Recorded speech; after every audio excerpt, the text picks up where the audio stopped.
నేపాల్లో భూకంపం సంభవించింది. రిక్టర్ స్కేల్పై దీని తీవ్రత 7.1గా నమోదైంది. నేపాల్ టిబెట్ సరిహద్దు లుబుచేకుకు 93 కిలోమీటర్ల దూరంలో భూకంపం కేంద్రాన్ని గుర్తించారు. ఈ ప్రకంపనల ప్రభావం భారత్లోని ఉత్తరాది రాష్ట్రాలపై కూడా కనిపించింది. బెంగాల్, బీహార్, ఢిల్లీ, ఎన్సీఆర్ ప్రాంతాల్లో సహా భూమి కంపించింది. నేపాల్లో భూకంపం సంభవించింది. రిక్టర్ స్కేల్పై దీని తీవ్రత 7.1గా నమోదైంది. నేపాల్ టిబెట్ సరిహద్దు లబుచేకుకు 93 కిలోమీటర్ల దూరంలో భూకంపం కేంద్రాన్ని గుర్తించారు. ఇదే విషయానికి సంబంధించి మరిన్ని అప్డేట్స్ మా ఇన్పుట్ ఎడిటర్ శ్రీకాంత్ అందిస్తారు. శ్రీకాంత్, భారత్లోని పలు ప్రాంతాల్లో భూకంపం సంభవించినట్లుగా తెలుస్తుంది. దీనికి సంబంధించిన డీటెయిల్స్ ఏంటి? Varalakshmi, good morning. నేపాల్లో భూకంపం మరొకసారి మళ్ళీ భూకంపం వచ్చిందని చెప్పాలి. నేపాల్లో తరచుగా సంభవిస్తూనే ఉంటాయి.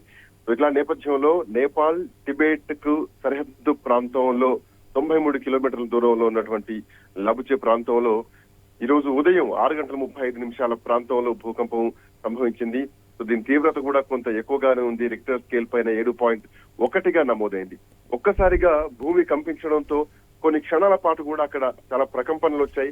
దీంతో ప్రజలంతా కూడా తీవ్రంగా భయాందోళనకు గురయ్యారు. ఇండ్ల నుంచి జనాలు మొత్తం కూడా బయటకు పరుగులు తీశారు. ఒక్క క్షణం ఏం జరుగుతుందో అర్థం కానటువంటి పరిస్థితి కనిపించింది.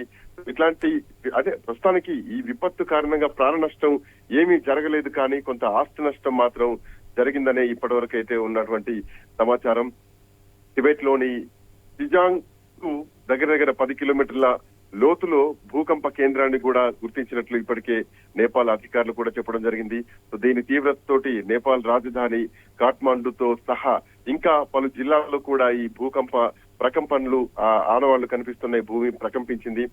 మరోవైపు అటు నేపాల్ తో పాటు నేపాల్లో వచ్చినటువంటి ఈ 7.1 తీవ్రత ఏదైతే ఉందో ఈ ప్రకంపనల ప్రభావం భారతదేశంలోని ఉత్తరాది రాష్ట్రాలపైన కూడా పడింది. ఫర్ ఎగ్జాంపుల్ ఢిల్లీ, ఎన్సీఆర్, అట్లాగే పశ్చిమ బెంగాల్, బీహార్ తో పాటు అక్కడక్కడ కూడా ఇంకా ఉత్తరాది రాష్ట్రాలపైన కొంత భూమి కంపించినట్లుగా కూడా సమాచారం అందుతోంది. అయితే దీనికి సంబంధించి ఇక పూర్తి సమాచారం కూడా రావాల్సినటువంటి అవసరం ఉంది. అంతేకాదు అటు చైనా, భూటాన్, బంగ్లాదేశ్ లోని పలు ప్రాంతాల్లో కూడా ఈ భూకంప ప్రకంపనలు కనిపించాయి. భూకంపం సంభవించింది. ఇట్లా నేపథ్యంలో అటు భారతదేశానికి ఆనుకుని ఉన్నటువంటి ప్రాంతాలు, అటు చైనా సరిహద్దులు గాని, ఇటు భారత్ సరిహద్దులు గాని, ఇటు నేపాల్ గాని, ఈ భూటాన్ గాని, ఇక్కడ కూడా బంగ్లాదేశ్ తో పాటు భూమి కంపించడంతో ఒక్కసారిగా ప్రజలంతా కూడా భయాందోళనకు గురయ్యారు. కొన్ని క్షణాల పాటు భూమి ప్రకంపించడంతో అందరూ కూడా అక్కడి నుంచి ఉరుకులు పరుగులుగా బయటికి వెళ్లిపోయినటువంటి పరిస్థితి మాత్రం కనిపిస్తోంది. నేపాల్ టిబెట్ సరిహద్దు ప్రాంతంలో ఈ భూకంపాన్ని గుర్తించవచ్చు. అంతేకాదు ఇందాక మనం చెప్పుకున్నట్టు ఢిల్లీ, పశ్చిమ బెంగాల్, బీహార్ తో పాటు ఇంకా కొన్ని రాష్ట్రాల్లో కూడా పూర్తి సమాచారం అందించాల్సినటువంటి అవసరం ఉంది. ఒక్కసారిగా ప్రజలంతా కూడా కాసేపటి వరకు ఏం జరుగుతుందో అర్థం కాక ఇళ్లలోంచి బయటికి పరుగులు తీశారు. ఇది ఇట్లా ఉంటే అటు గోకర్ణేశ్వర్ ప్రాంతానికి కూడా సమీపంలో భూకంప కేంద్రం ఉందని కూడా కొంత అనుమానం అయితే కనిపిస్తోంది. అక్కడ కూడా భూకంప తీవ్రత 6 నుంచి 7గా కూడా గుర్తించినట్లుగా సమాచారం అందుతోంది. అయితే ఇప్పటి వరకు మాత్రం ఈ భూకంప తీవ్రత జరిగిన నష్టం పైన ఒక అధికారిక నివేదికలు మాత్రం ఇంతవరకు ఏమీ సంభవించలేదు. ప్రాణ నష్టం మాత్రం జరగలేదు, ఆస్తి నష్టం మాత్రం సంభవించినట్టుగా తెలుస్తోంది. వరలక్ష్మి.